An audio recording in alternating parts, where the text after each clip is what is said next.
بسم الله الرحمن الرحيم. الحمد لله نحمده ونستعينه ونستغفره ونؤمن به ونتوكل عليه ونعوذ بالله من شرور انفسنا ومن سيئات اعمالنا من يهده الله فلا مضل له ومن يضلل فلا هادي له ونشهد ان لا اله الا الله وحده لا شريك له ونشهد أن سيدنا مولانا محمدا عبده ورسوله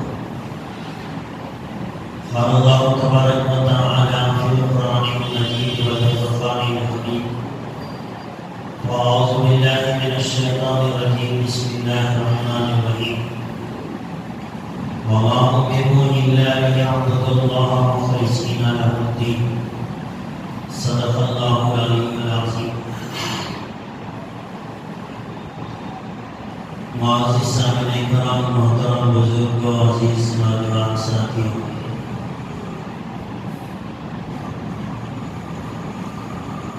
اس دنیا میں جو زندگی اللہ تبارک و تعالیٰ نے ہم لوگوں کو گزارنے کے لیے دی ہے، اس زندگی گزارنے کے دو راستے ہیں اور عام طور سے انسان انہی دو راستوں میں سے ایک راستے پر چلتا ہے. یہاں کافروں کی بات نہیں ہو رہی ہے، عام انسانوں کی بات نہیں ہو رہی ہے، بلکہ ایمان والوں کی بات ہو رہی ہے. چونکہ یہ جمعہ کا خطبہ ہوتا ہے، مسجد میں آنے والے لوگ مسلمان ہی ہوتے ہیں. یہاں جو باتیں بتائی جاتی ہیں وہ اکثر مسلمانوں کے تعلق ہی سے ہوتی ہے. کبھی کبھی کوئی بات عام انسانوں کے لیے آ جاتی ہے، لیکن عام طور سے جو باتیں سمجھائی جاتی ہیں جمعہ کے بیانات میں، مسجدوں میں، یہ اکثر باتیں مسلمانوں ہی کے تعلق سے ہوتی ہیں. تو زندگی جو انسان گزارتا ہے اس کے دو راستے ہیں، دو طریقے ہیں، دو سوچ ہیں انسان کی. اور یہ دو طریقے جو میں بیان کرنے جا رہا ہوں یہ مسلمانوں ہی کے تعلق سے، کافر کی بات نہیں ہو رہی ہے. کافر کا مسئلہ الگ ہے، اسے تو کسی چیز کی کوئی پابندی نہیں ہے، وہ اپنی مرضی کا مالک ہے، جیسے چاہے زندگی کر لے. لیکن ایک مسلمان کے لیے، ایک ایمان والے کے لیے جو زندگی گزارتا ہے، اس کے سامنے دو راستے ہوتے ہیں. ایک راستہ ہوتا ہے اللہ اور اس کے رسول صلی اللہ علیہ وسلم کا بتایا ہوا، اور ایک راستہ ہوتا ہے دوسرے انسانوں کا بنایا ہوا، یا اپنی منمانی کا، یا دوسروں کو خوش کرنے کا ایک دوسرا راستہ ہے. اب یہ دو راستوں میں سے جو ایمان والا اللہ اس کے رسول کے بتائے ہوئے راستے پر چلے گا یقیناً وہ کامیاب ہوگا. اور جو آدمی لوگوں کے بتائے ہوئے راستے پر چلے گا یا اپنے دل میں بنایا ہوا پلان اس کے مطابق اپنی زندگی گزارے گا، ظاہر سی بات ہے کہ وہ تھوڑے دیر کے لیے کامیاب ہوتا ہوا نظر آئے، لیکن اخروی اعتبار سے وہ ناکام ہو جاتا ہے. قرآن کریم میں اللہ تبارک و تعالیٰ نے دو انسانوں کی مثال دی، بہت اچھی مثال ہے. اور ظاہر سی بات ہے کہ اللہ انسانوں کو بنانے والے ہماری طبیعتوں سے واقف، ہمارے جسم اور روح کے وہ مالک ہیں. وہ بات جب سمجھانا چاہتے ہیں اور کوئی مثال دیتے ہیں تو ظاہر سی بات ہے کہ اس کے اندر بہت بڑا سبق ہوتا ہے. اللہ تبارک و تعالیٰ نے سورہ زمر میں ایک مثال دی دو انسانوں کی. یہ ایک مثال اگر ہم سمجھ لیں، اللہ کی دی ہوئی مثال اگر ہم اسے سمجھ لیں تو یقیناً دنیا کی بھی کامیابی، آخرت کی بھی کامیابی، اور انسان کے لیے بہت آسان ہو جائے گا اپنی زندگی گزارنے کے لیے، راستہ چننے کے لیے کہ میں کس راستے پر اپنی زندگی کو چلاؤں۔ تو اللہ تبارک و تعالیٰ نے ایک مثال دی، ضرب اللہ مثلا رجلا فیہ شرکاء۔ اللہ تبارک و تعالیٰ فرما رہے، توجہ سے سن رہے، یہ ایک مثال آپ سمجھ جائیں، پورا بیان آپ سمجھ گئے سوچیے۔ اللہ فرما رہے ضرب اللہ مثلا رجلا فیہ شرکاء۔ اللہ تبارک و تعالیٰ فرما رہے ایک انسان ہے جس کے بہت سارے آقا ہیں، اور فرمایا متشاکسون، اور یہ بہت سارے بادشاہ جو ہیں وہ الگ الگ مزاج کے انسان ہیں۔ یہ انسان 4 آدمیوں کا غلام بنا ہے۔ مثال کے طور پر اللہ یہی سمجھانا چاہتے ہیں کہ ایک انسان ہے، اس کے 4 آقا ہیں، 4 مالک ہیں، 4 بادشاہ ہیں، اور 4 آقاؤں کا وہ غلام ہے۔ اور یہ 4 آقا کیسے ہیں؟ متشاکسون، الگ الگ مزاج کے، سب کا ایک مزاج نہیں ہے۔ اگر سب کا ایک ہی مزاج ہو اور 4 آدمی کی غلامی اختیار کرے تب بھی مشکل ہے، لیکن اللہ فرما رہے ایک آدمی 4 آدمیوں کا غلام بنا ہے، 4 کو اس نے آقا بنایا ہے، اور سب کے سب الٹی کھوپڑی کے ہیں۔ جو اسے اچھا لگتا ہے اسے اچھا نہیں لگتا، جو اسے اچھا لگتا ہے اسے اچھا نہیں لگتا۔ 4 آقا، 4 مزاج کے، 4 کا دماغ الگ، 4 کی سوچ الگ، 4 کی خواہشیں الگ۔ اگر کوئی انسان اس طرح کسی 4 آقاؤں کا غلام بن جائے، ضرب اللہ مثلا رجلا فیہ شرکاء متشاکسون ورجلا سلاما لرجل، اور اللہ فرماتا ہے ایک اور آدمی ہے، 2 آدمیوں کی مثال دیتے ہیں، ایک آدمی 4 آقاؤں کا غلام بنا ہے، اور فرمایا ورجلا سلاما لرجل، ایک آدمی کا غلام ہے، صرف ایک اس کا آقا ہے، ایک ہی مزاج ہے، اس ایک آدمی کا وہ غلام بن کر زندگی گزارتا ہے۔ اور اللہ تبارک و تعالیٰ آگے فرماتے ہیں هل يستويان مثلا، ذرا بتاؤ کیا دونوں کی زندگی ایک ہو سکتی ہے؟ جو 4 آدمیوں کا غلام بنا ہے اس کی زندگی کیا ہوگی، جو ایک آدمی کا غلام بنا ہے اس کی زندگی کیسے ہوگی؟ متشاکسون، الگ الگ فطرت والے۔ هل يستويان مثلا، کیا یہ دونوں ایک طرح سے خوش رہیں گے؟ پھر آگے اللہ نے فرمایا الحمدللہ، اللہ کے لیے تمام تعریفیں ہیں، بل اکثرهم لا یعلمون، کہ یہ چیزیں بہت سارے لوگوں کی سمجھ میں نہیں آتی۔ یہ تو ایک مثال ہے۔ اب ذرا سنیے، اللہ اس مثال کو کیوں سمجھانا چاہتے ہیں؟ اللہ یہ سمجھانا چاہتے ہیں کہ دیکھو ایک آدمی 4 آدمیوں کا غلام بنے گا، اس کی زندگی جہنم سے بھی بدتر ہو جائے گی، اس لیے کہ سب کا مزاج الگ ہے، سب کی خواہشیں پوری کرنا بہت مشکل ہوتا ہے۔ اسی لیے اللہ تبارک و تعالیٰ نے ایک مرد کو تو 4 نکاح کی اجازت دے دی، لیکن ایک عورت کو ایک ساتھ 4 مردوں کی بیوی بننے کی اجازت نہیں دی۔ کیوں بھائی؟ مرد 4 بیویاں کرے اور ایک عورت 4 مردوں کے ساتھ ایک ٹائم میں نکاح میں نہیں رہ سکتی۔ 4 تو دور کی بات ہے، 2 کے نکاح میں نہیں ہو سکتی، اور جب تک پہلا نکاح نہیں ٹوٹ جاتا دوسرا نکاح چاہے حرم کعبہ کے امام اس کا نکاح پڑھا دے، نکاح نہیں ہوگا جب تک کہ پہلا نکاح ٹوٹ نہ جائے۔ نکاح میں میاں بیوی میں نہ اتفاقی آئی، طلاق ہوا، خلا ہوا، اب خلا ہو جانے کے بعد، طلاق ہو جانے کے بعد اللہ نے کہا اس کے عدت کے لیے 3 مہینے 10 دن عورت کے عدت کے ہیں۔ یہ 3 مہینے 10 دنوں کے اندر اس عورت سے کوئی نکاح نہیں کر سکتا، نکاح ٹوٹا ہے لیکن عدت ہے ابھی اس کے اندر۔ اب یہ 3 مہینے نزدیک گزر جانے کے بعد وہ دوسرا نکاح کر سکتی ہے۔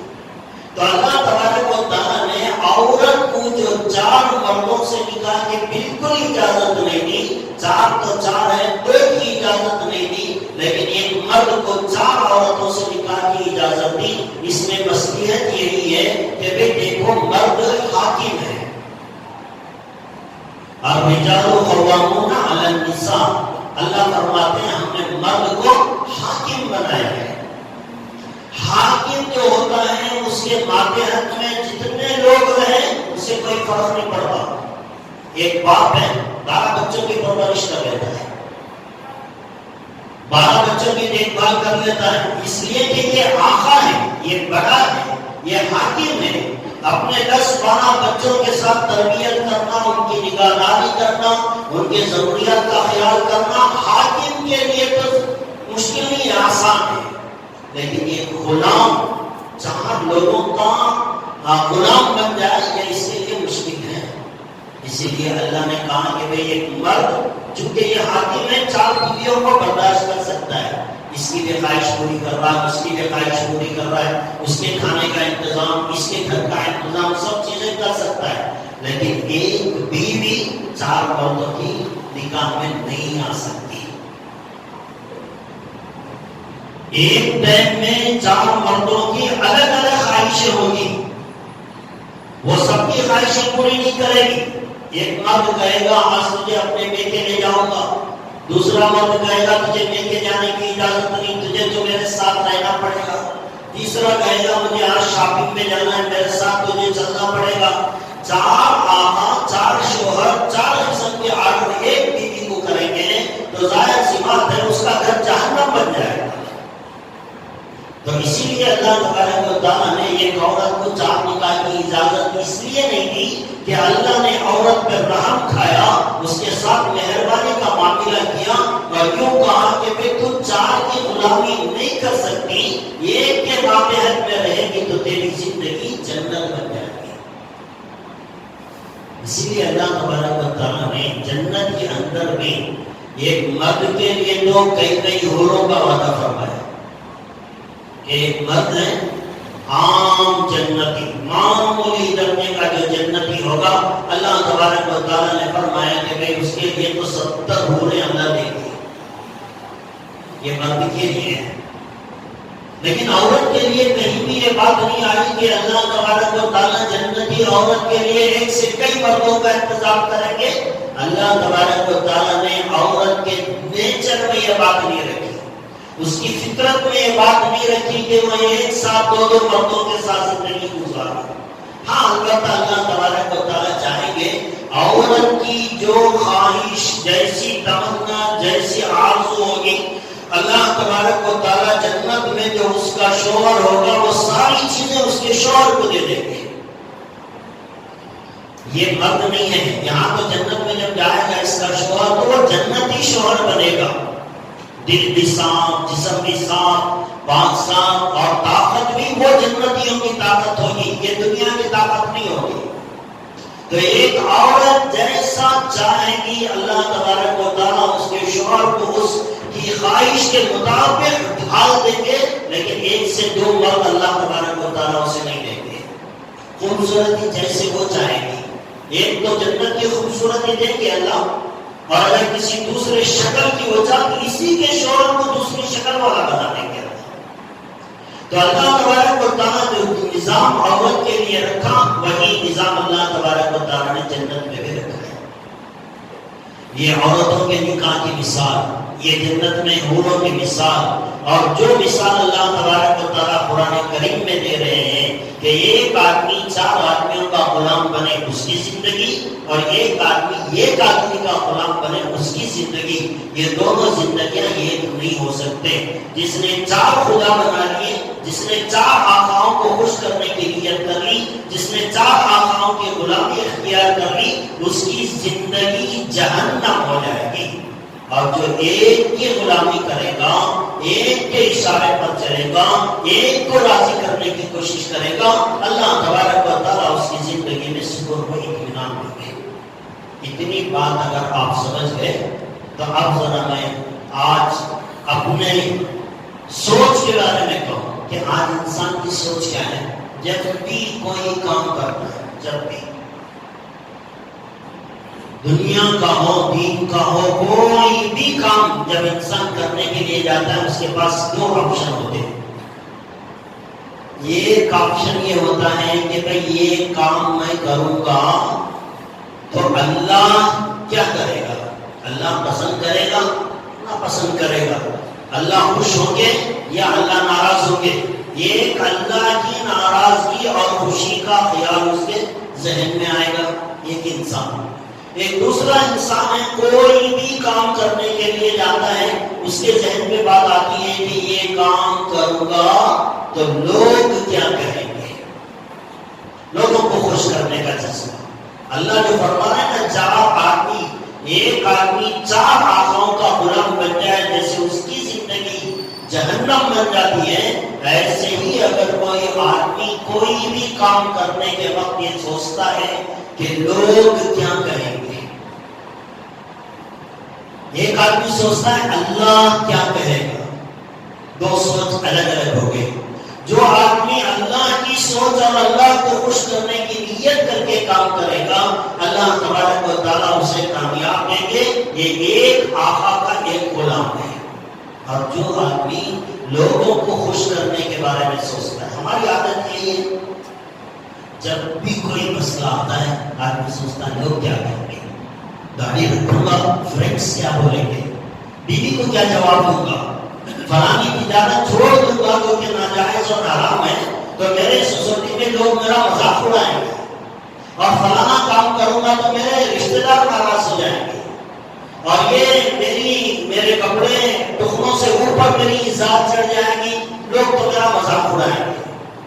ہر معاملے کے اندر انسان آ کر ایک جگہ کھڑا ہوتا ہے اور اس کے ذہن میں آتا ہے لوگ کیا کہیں گے. لوگوں کو خوش کرنے کے جذبات انسان کے دل میں آتے ہیں تو پھر یہ انسان کی بربادی کی علامت ہے.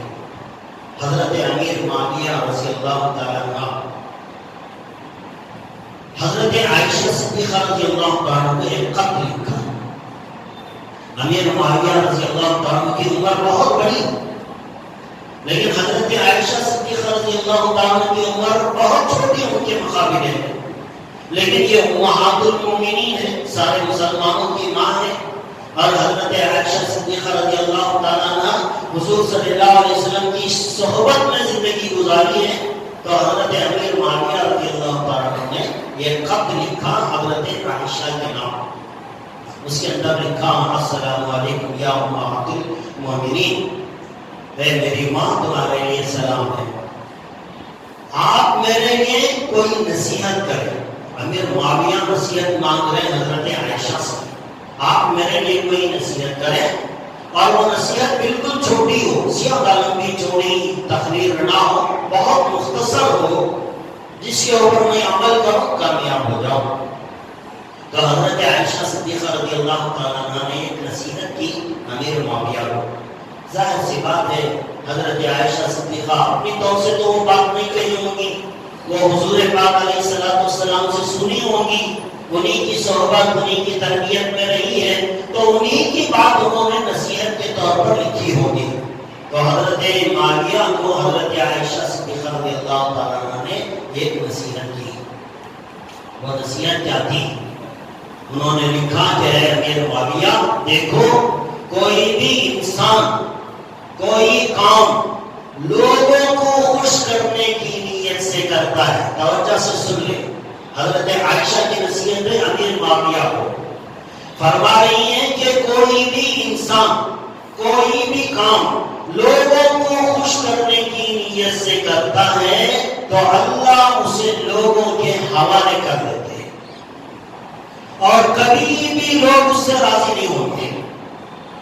یہ خوش تو کرنا چاہتا ہے لیکن وہ راضی نہیں ہوں گے. آج ہمارا معاملہ یہی ہے, بیوی کو راضی کرنے جاؤ ماں ناراض ہو جاتی ہے, بہن کو ناراض خوشی دینے جاؤ ادھر بیوی ناراض ہو جاتی ہے, فلاں بھائی سے اچھی بات کرو فلانا ناراض ہو جاتا ہے, فلاں بات کرو فلانا. یہاں ہمارے لیے مسئلے یہی ہے کہ بھئی اسے کیسے راضی رکھوں, اسے کیسے خوش کروں, بیوی کو کیسے خوش کروں, ماں باپ کو کیسے خوش کروں, پڑوسیوں کو کیسے خوش کروں.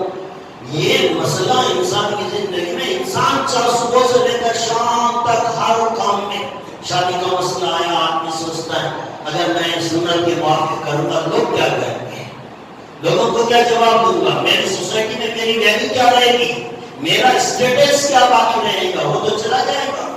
آج انسان سارے کام جو کرتا ہے وہ لوگوں کو خوش کرنے کے لیے، اور حضرت عائشہ رضی اللہ تعالیٰ عنہ فرما رہی ہیں، اے امیر معاویہ، جو آدمی کوئی بھی کام لوگوں کو خوش کرنے کے لیے سے کرتا ہے، اللہ تبارک و تعالیٰ اسے لوگوں کے حوالے کر دیتے ہیں، اور کبھی بھی لوگ اس سے راضی نہیں ہوں گے،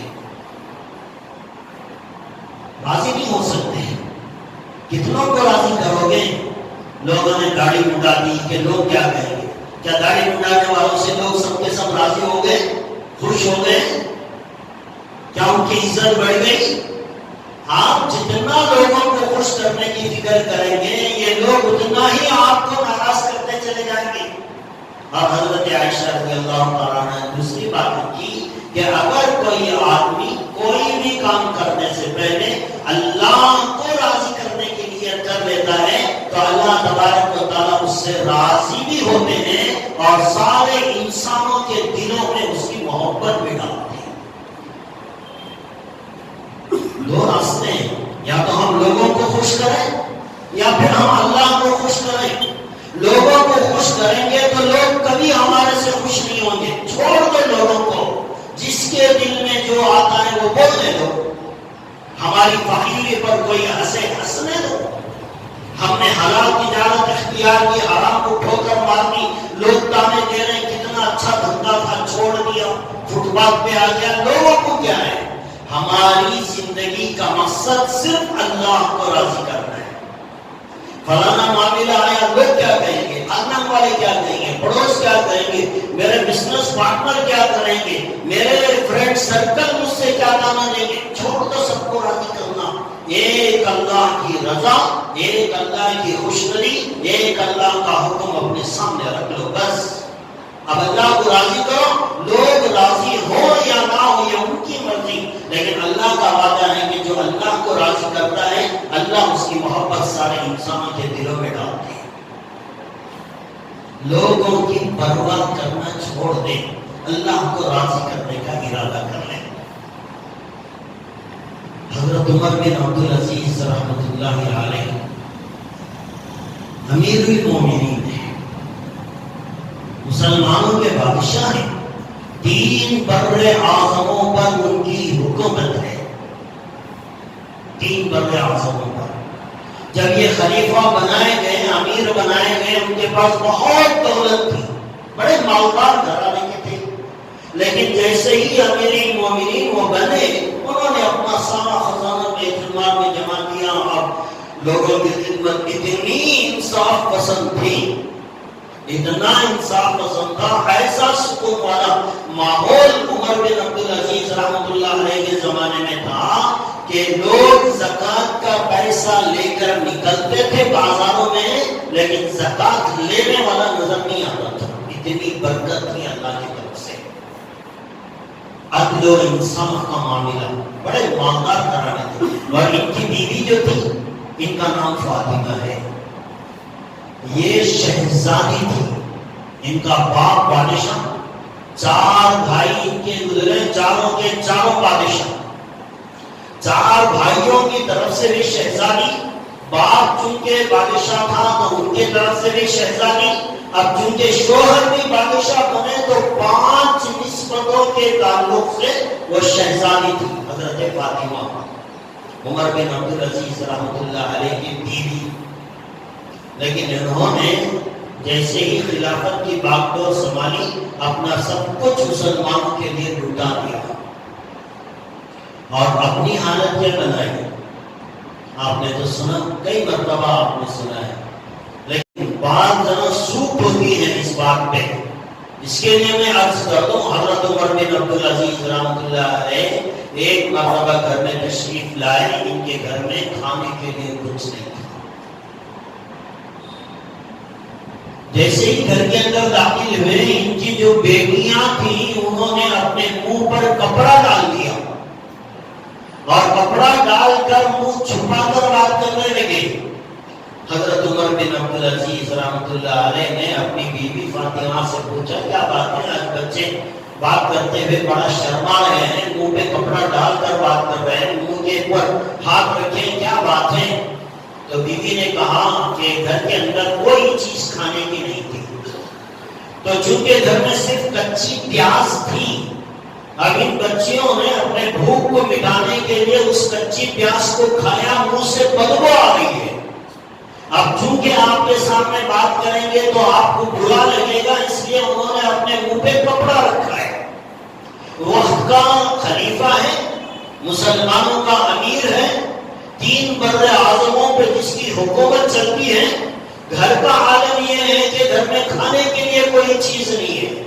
عید آ جاتی ہے، عید الفطر کا دن آتا ہے، کپڑے گھر کے اندر بچوں کے سلے ہوئے نہیں ہیں، اور ایسی حالت میں بیوی کہتی ہے عید قریب آ گئی، 2-3 بچے ہیں، محلے کے سارے بچے نئے نئے کپڑے پہنیں گے، آپ کے بچوں کے لیے کوئی کپڑے نہیں ہیں، کل عید گاہ کو ہمارے بچے پرانے کپڑے پہن کر جائیں گے تو لوگ کیا کہیں گے؟ کیا ہوگا ہمارے بچوں کی شرمندگی کا؟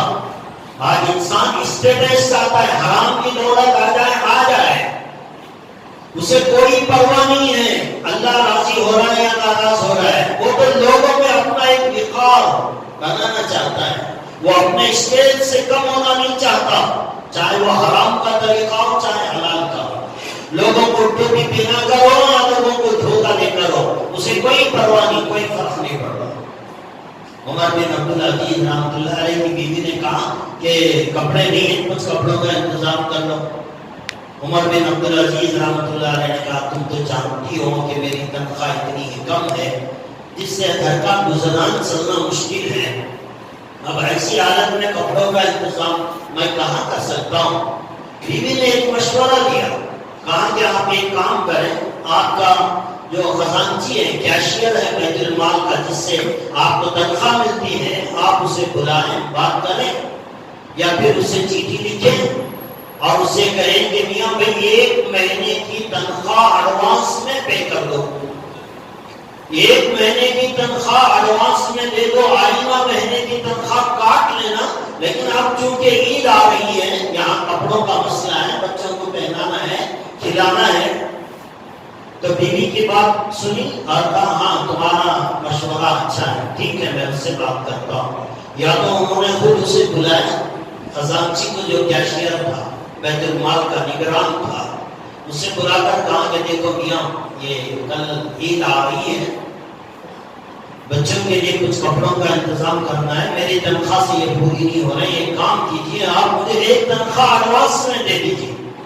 بادشاہ جو ہوتا تھا امیر المومنین، اس کی تنخواہ بھی بیت المال سے ملا کرتی تھی، ایک عام مسلمان کی جو تنخواہ تھی وہی تنخواہ امیر المومنین کی بھی تھی۔ تو انہوں نے اپنے کیشیئر سے کہا کہ بھئی 1 مہینے کی تنخواہ ایڈوانس میں دے دو۔ تو اس خزانچی نے امیر المومنین کے سامنے ایک پرچہ رکھا اور ایک قلم رکھا، کہا کہ امیر المومنین آپ تو ہمارے بادشاہ ہیں، آپ کی بات پہ میں ضرور عمل کروں گا، لیکن ایک بات ہے، یہ پیپر ہے اور یہ قلم ہے، اس میں آپ یہ لکھ کر دے دیں کہ آپ 1 مہینے تک زندہ رہیں گے، 1 مہینے تک زندہ رہنے کی گارنٹی آپ دے دیں، میں 1 مہینے کی تنخواہ بیت المال سے دے دوں گا۔ زبان نہیں کھولی، امیر المومنین نے زبان نہیں کھولی، واپس کر دیا، ٹھیک ہے تو نے میری آنکھیں کھول دی، ٹھیک ہے۔ اب بچوں کو بلایا، بیوی کو بلایا، کہا کہ دیکھو بچوں آج میں چاہوں تو 1 مہینے کی تنخواہ لے لوں اور کل میرا انتقال ہو جائے، تم تو کل عید کے دن نئے کپڑے پہن کر چلے جاؤ گے، لیکن کل قیامت کے دن اللہ کے دربار میں جب مجھے پیش کیا جائے گا، وہاں اللہ کے دربار میں میری رسوائی ہوگی، بدنامی ہوگی، شرمندگی ہوگی، کیا تم اسے پسند کرو گے؟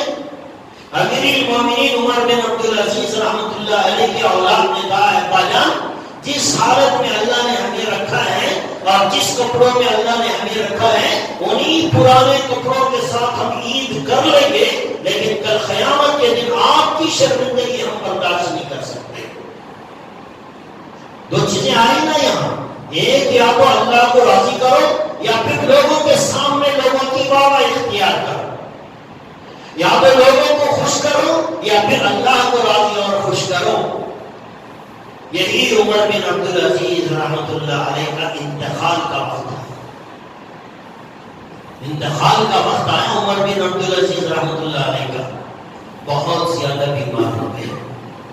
ان کے جو سالے تھے، حضرت فاطمہ کے جو بھائی تھے، وہ آئے عیادت کے لیے، بہت بیمار تھے۔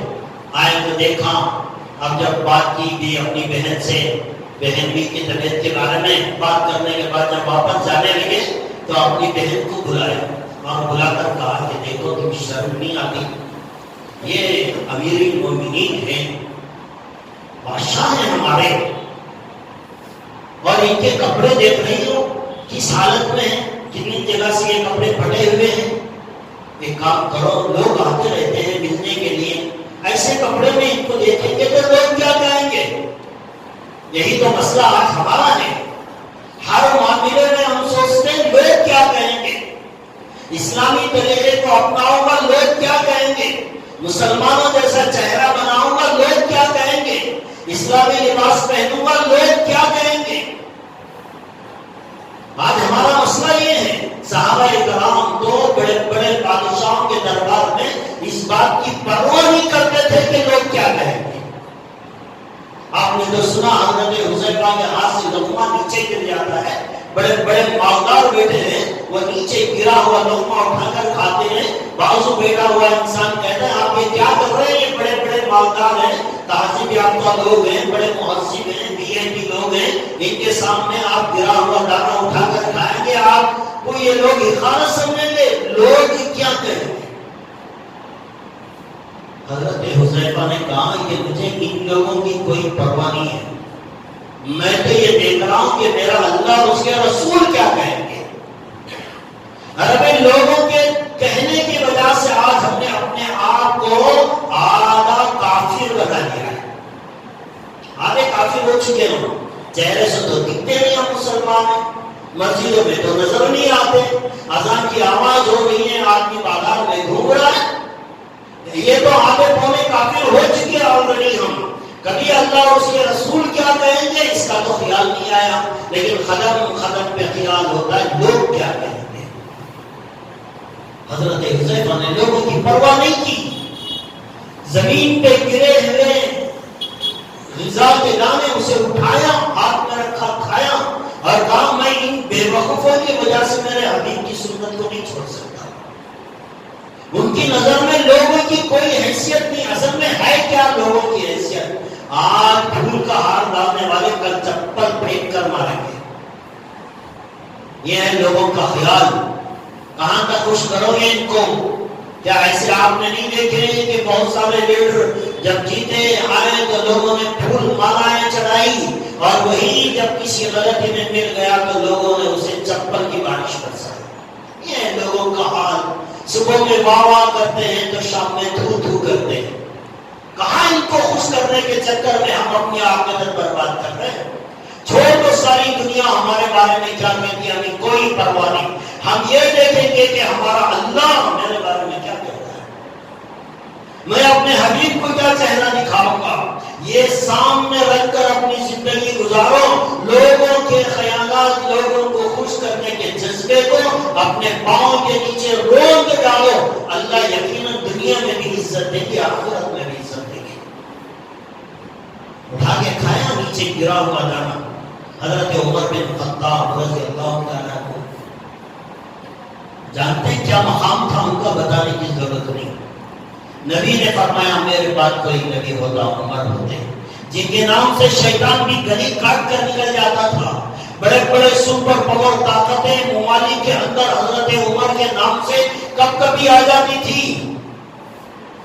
لیکن یہی عمر بن خطاب رضی اللہ تعالیٰ عنہ جمعہ کا خطبہ دینے کے لیے مسجد میں آئے ہیں، مسجد نبوی میں منبر پر کھڑے ہیں، سارے لوگ دیکھتے ہیں یہ کپڑے کیسے پہنے کہ ان کے کپڑوں کے اندر کم از کم 17 جگہ بیوند لگے ہوئے، کوئی پرواہ نہیں تھی ان کو لوگوں کے دیکھنے کی، لوگوں کو خوش پڑے ہیں کپڑوں پہ، ممبر پر کھڑے ہیں، سارے لوگ عمر بن خطاب کو دیکھ رہے ہیں، لیکن ان کو کیا فرق پڑتا ہے؟ ان کی زندگی لوگوں کے لیے نہیں تھی جیسے آج ہم نے بنا لی۔ ہمارا جینا بھی بچوں کے خاطر، ماں باپ کے خاطر، اور میں آپ کو بتاؤں اللہ کے احکامات میں کسی دوسرے کا کوئی حکم نہیں مانا جائے گا۔ اللہ کے حکم ذرا نوٹ کر لیں، بعض لوگ ماں باپ کی محبت میں بھی اللہ کی حکم کی خلاف ورزی کر لیتے ہیں۔ اللہ اور اس کے رسول کا حکم سامنے آ گیا، اب اسے پورا کرنے کے لیے اگر ماں باپ رکاوٹ بنے، ماں باپ کی بات بھی ٹھوکروں پہ رکھی جائے گی۔ ماں باپ کو خوش کرنا مقصد نہیں، پہلے نمبر پر اللہ اور اس کے رسول۔ اب باقی جو چیزیں ہیں اللہ نے سکھایا کہ ماں باپ کے سامنے اف تک مت کہو، اونچی آواز سے بات مت کرو، نگاہیں ملا کر ڈٹ کر بات مت کرو، ادب سکھایا، اور یوں بتایا کہ اللہ کے بعد اگر کسی کا درجہ ہے تمہارے نزدیک تمہارے ماں باپ کا درجہ ہے۔ اللہ نے کہا کہ تیری جنت کو اللہ نے تیری ماں کے قدموں کے نیچے رکھا ہے، تیرے باپ کو جنت کا درمیانی دروازہ بنایا ہے، اگر دروازہ نہیں کھلے گا تو تو جنت میں نہیں جائے گا، ماں باپ کی خدمت نہیں کرے گا تو تجھے جنت نہیں ملے گی۔ یقیناً اللہ نے ماں باپ کا درجہ بہت اونچا رکھا، لیکن اگر کوئی ماں باپ اللہ اور اس کے رسول کے خلاف آ کر کھڑے ہوتے، اب ماں باپ کو خوش کرنا نہیں، اب ماں باپ کو خوش کرنا نہیں۔ نوجوان بیٹا 20-22 سال کا، ابھی تو کمانے والا، ڈیوٹی کرنے والا، شادی ہونے والا، ایسا ہینڈسم بچہ اب یہ داڑھی رکھ لیا، ماں باپ نے کہا اڑا دے۔ اب یہاں ٹکراؤ ہو رہا ہے، ماں باپ کی بات مانے، اللہ اور اس کے رسول کی بات مانے۔ اسی طرح بیوی اور شوہر کا معاملہ، اللہ نے بیوی کے لیے حکم کیا کہ دیکھ اللہ کے بعد تیرے لیے سب سے زیادہ قابل احترام شخصیت تیرا شوہر ہے۔ اگر اللہ کے علاوہ کسی اور کے لیے سجدہ کرنا جائز ہوتا تو اللہ کے نبی نے فرمایا کہ میں بیوی کو حکم دیتا کہ وہ شوہر کا سجدہ کرے۔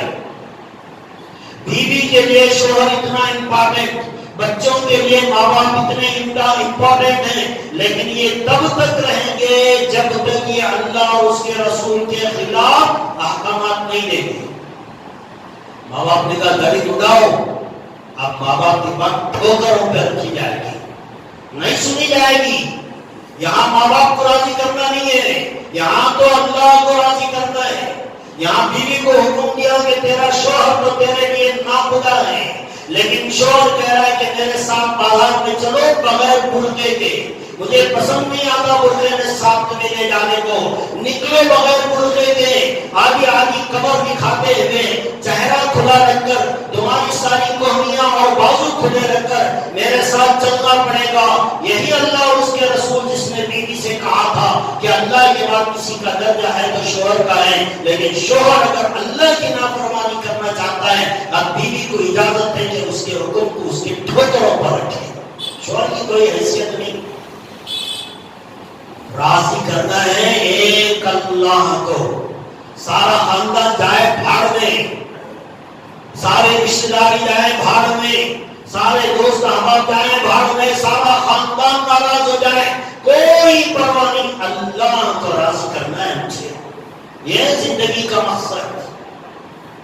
عمر بن عبدالعزیز رحمۃ اللہ علیہ بیمار پڑے ہیں، سخت بیمار، مرض الموت میں وہ مبتلا ہیں، موت کی بیماری، کبھی ہوش آ رہی ہے کبھی جا رہی ہے، لوگ آ رہے ہیں، مہمان آ رہے ہیں، آتے جا رہے ہیں عیادت کرنے کے لیے۔ عمر بن عبدالعزیز کے سالے نے، فاطمہ کے بھائی نے اپنی بہن کو بلا کر کہا کہ دیکھو لوگ آتے ہیں، کیسے کیسے لوگ آتے ہیں، بڑے بڑے ملکوں کے سفیر آتے ہیں اور حاکم لوگ آتے ہیں، گورنر آتے ہیں بات کرنے کے لیے، یہ ان کے کپڑے بدل دو، اچھے کپڑے پہناؤ، لوگ کیا کہیں گے؟ بہن نے کہا ٹھیک ہے بدل دیں گے۔ اب یہ بھائی ایک دن آج بہن کو بات بتایا، چلا گیا، دوسرے دن پھر وہی بھائی آیا اپنی بہن بھی کی کہ عیادت کرنے کے لیے، دیکھا وہی کپڑے، کپڑے بدلے نہیں گئے، اسی میں پیور لگے ہوئے ہیں، یہی کپڑوں کے اندر ہیں. بہن کو پھر بلایا، میں نے تجھے کل بتایا نہیں تھا کیسے کیسے لوگ آتے ہیں، تجھے اتنا بھی خیال نہیں اپنے شوہر کے کپڑے بدل دیتی. ان کپڑوں کے اندر لوگ دیکھیں گے کیا کہیں گے؟ دوستو لوگ دیکھیں گے کیا کہیں گے، یہ جملہ تو ہماری آخرت برباد کر دے گا، ملیا میٹ کر دے گا یہ جذبہ ہمارا لوگوں کو خوش کرنے کا.